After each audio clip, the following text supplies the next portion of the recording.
Hello my dear friend, इस video में बात करेंगे आरवीएनएल स्टॉक के बारे में। तो यहाँ पर हम सबसे पहले बात करते हैं क्वार्टर टू के नंबर्स की। तो क्वार्टर टू के number year on year base पे इस बार हमें काफ़ी कम देखने को मिले हैं, जैसा कि आप यहाँ पर स्क्रीन के साइड में देख भी रहे होंगे। तो ये नंबर्स हमें कम देखने को मिले तो फंडामेंटली स्टॉक में गिरावट रह सकती है। अब बात करते हैं टेक्निकली आप देखोगे तो यहाँ पर एक स्ट्रॉन्ग डिमांड जोन है, यानी कि जब प्राइस ऊपर चला गया था तो संभावनाएं थी कि प्राइस डिमांड जोन तक आएगा और प्राइस यहाँ पर पहुँच चुका है और हमें यहाँ पर इस वीक के अंदर एक ग्रीन कैंडल देखने को मिल रही है। तो अब बात करते हैं आगे चल के हमें कौन से टारगेट मिल सकते हैं। तो उसके लिए हम कैंडल्स को डेली टाइम फ्रेम में कन्वर्ट कर देंगे। तो जब हम इसमें डेली टाइम फ्रेम में कन्वर्ट कर रहे हैं तो हमें एक चीज़ नोटिस करने को मिल रही है कि जो प्राइस है वो मूविंग एवरेज 200 पर पहुंच गया है।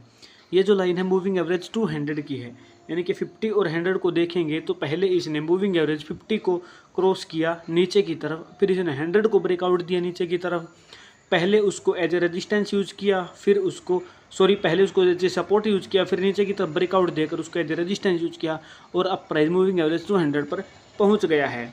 तो जब प्राइस मूविंग एवरेज 200 पर पहुंच गए तो यहाँ से संभावनाएं हैं कि प्राइस डिमांड जोन पर भी है और पहले जो रेजिस्टेंस था उसको अब एज ए सपोर्ट भी यूज़ कर रहा है और यहाँ से एक रिट्रेस भी ले रहा है। तो संभावनाएं हैं कि प्राइस यहाँ से ऊपर चला जाएगा।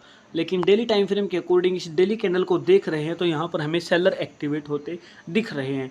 तो प्राइस यहाँ से कितने दिन में ऊपर जाएगा, तो यहाँ से संभावनाएं है कि 2 से 3 दिन तक प्राइस या तो साइडवेज कंसोलिडेट करेगा या फिर यहाँ से 1-2 कैंडल नीचे की तरफ बनाएगा। उसके बाद हमें यहाँ पर अगले टारगेट मिलने की संभावनाएं हैं।